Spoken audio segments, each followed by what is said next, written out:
Hello and welcome back to Everything Boats with Captain Frank Lanier, where we discuss boats and boating, from maintenance and repairs to seamanship and safety, as well as everything in between. This podcast is a companion to my YouTube channel of the same name, so if you like and find it useful, be sure to subscribe and please check out my YouTube channel as well, where you'll find hundreds of informative videos on pretty much every boating topic imaginable.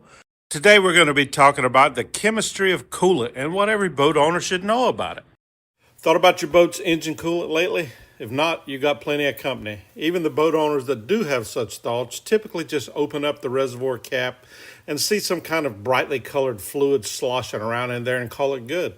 It's a sad approach for something so crucial to the proper operation and long life of your engine. Let's take a look at how to ensure your coolant is up to the task. First off, this isn't your great-grandpappy's radiator fluid, and for good reason.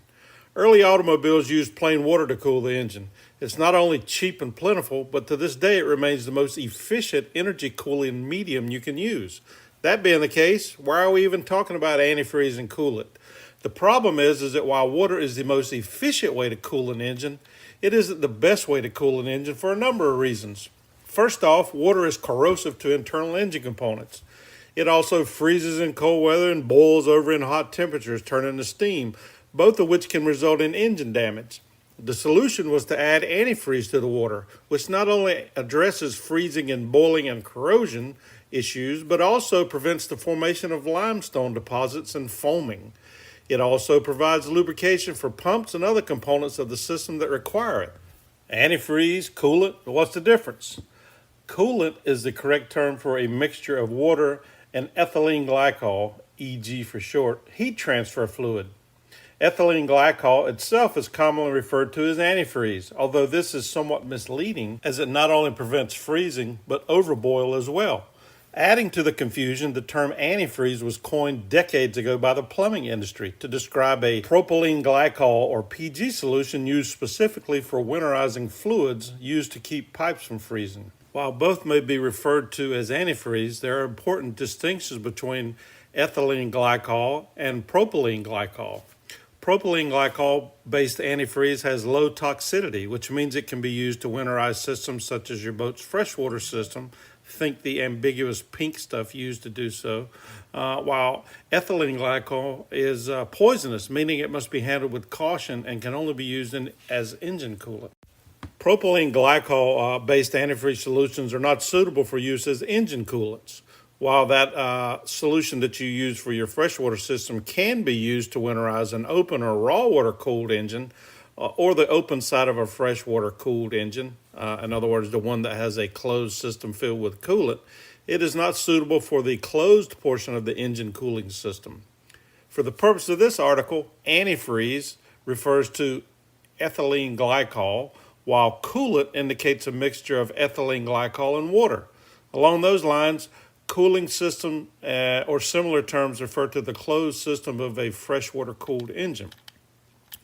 Most boat owners realize they need a mixture of antifreeze and water in their engine's cooling system. However, things tend to get a little fuzzy on the ratio of each.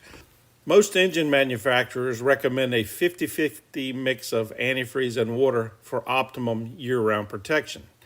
Straight ethanol glycol freezes at around 8 degrees Fahrenheit and it boils at 330 degrees Fahrenheit and is around 15% less efficient at carrying heat away than straight water. Using straight water, as mentioned earlier, provides no freeze protection, no boil over protection above 212 degrees, and no corrosion protection. A 50-50 mix provides freezing protection down to minus 34 degrees Fahrenheit and boil over protection to 228 degrees Fahrenheit.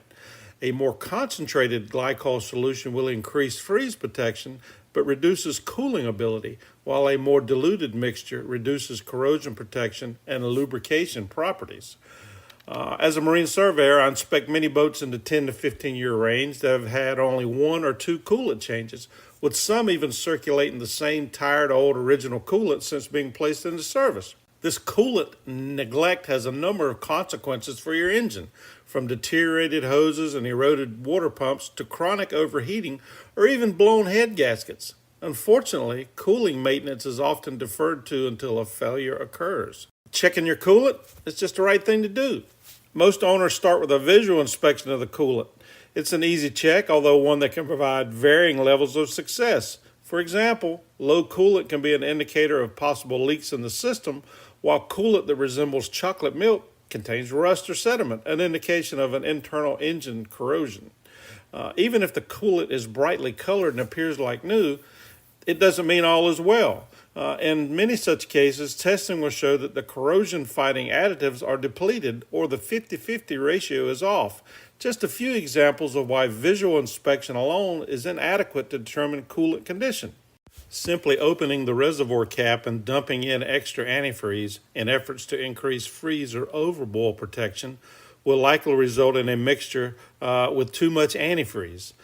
Exceeding an 80% concentration of antifreeze can also cause silicate gelling, a condition where the silicate corrosion inhibiting additive of the antifreeze drops out of suspension, forming a greenish goo that clogs the system and reduces heat transfer. If gelling occurs, the system must not only be drained, but fully flushed before adding new, properly mixed coolant. If water needs to be added, the best choice is distilled water. Tap water contains dissolved minerals which can react with and reduce the effectiveness of the corrosion inhibitors. Softened water has fewer minerals but contains salt, which can be just as bad. Distilled water contains no acids, salts, or minerals and is pH neutral, all of which will help maximize coolant service life. Measuring the mix. The only way to verify a proper ratio of antifreeze, ethylene glycol, is to measure the coolant with a floating ball gauge, a hydrometer, a test strip, or a refractometer. Floating ball gauge is the cheapest of the testers. It resembles a miniature turkey baster with small colored balls inside of a clear tube. It has a squeeze bulb on one end and a short section of hose on the other. To use the ball gauge, you simply stick the hose in the coolant reservoir of a cold engine, press the squeeze bulb, and release, allowing it to suck coolant into the tube, filling it up. Remove the tube while quickly placing your finger over the end to prevent it from draining. Hold the tube upright, flick or tap the tube to shake off any air bubbles clinging to the balls, and observe how many of the balls are floating, the number and location of which will indicate the strength of the coolant as compared to the provided scale. Hydrometers work in the same fashion, but instead of balls, they use a pivoting arrow or float to indicate coolant strength. Coolant test strips are another option. They are disposable strips used to measure the concentration, level, and condition of your coolant. Once dipped into the coolant, they change colors to show the coolant's concentration level, as well as pH level and alkalinity. They're the only method that can also check the additives in the coolant that protects against corrosion or provide lubrication. A refractometer uses a prism to determine the strength of your coolant.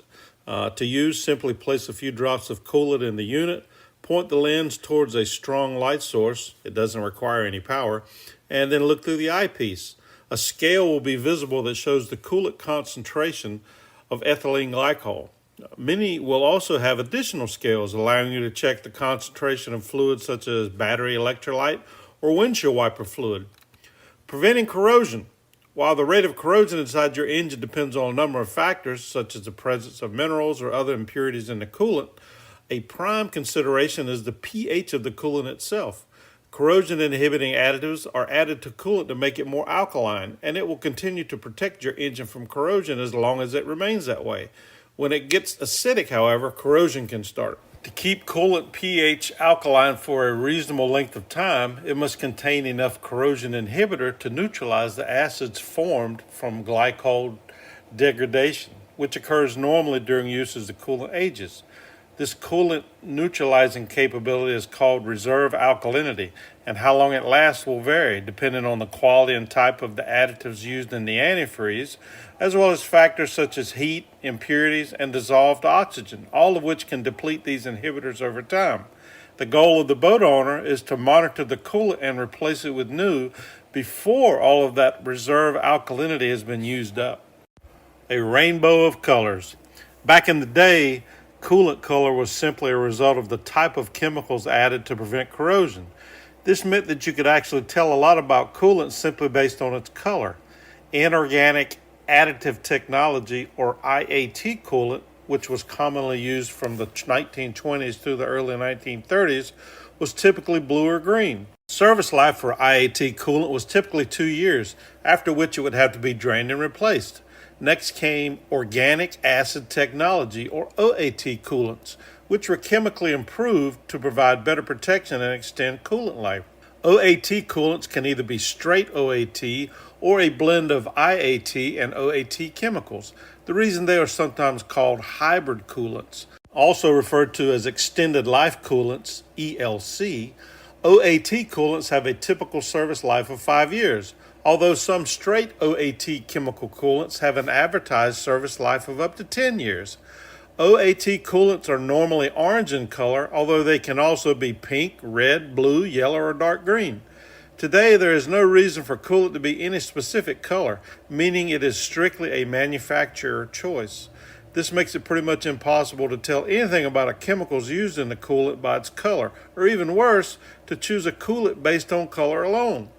Some older engines may not be able to use newer coolants, while some older type coolants are not suitable for use in new engines. The golden rule with regards to coolant selection is to go colorblind and simply use the coolant specified by your engine's manufacturer. When should you change your coolant? First of all, you should always follow the guidance provided by your engine manufacturer, which will take into consideration the type of coolant used. But in general, coolant should be changed every 5 years or every 1,000 hours of use. This can vary, as discussed, based on the type of coolant used. When changing your coolant, drain out the old coolant and flush the system thoroughly, again per the engine manufacturer's directions, before adding the new coolant. This ensures that all of the old coolant is removed, while also helping to dislodge any deposits that may have formed.